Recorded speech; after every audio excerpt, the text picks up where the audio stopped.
How to restore missing pinned app icons on the Windows 11 taskbar. 1. Restart Windows Explorer. 2.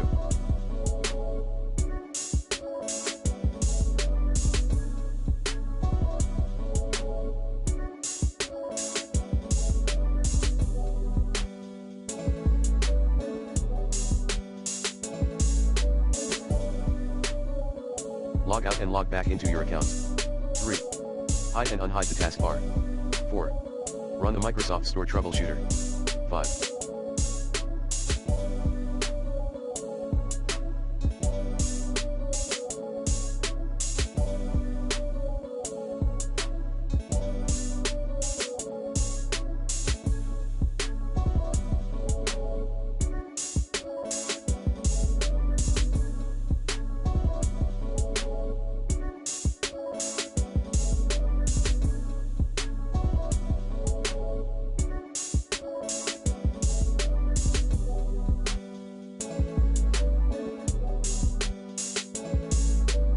Update the display drivers using the recommended Avast driver updater in this video guide. 6. Update Windows. 7. Uninstall recent Windows updates. 8.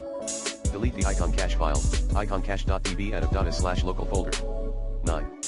Run reg delete hkcu /software/microsoft/windows/current version /iris service/f and shutdown rt0 command as admin. 10.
Search then delete icon streams, and paste icon streams registry editor and restart your PC.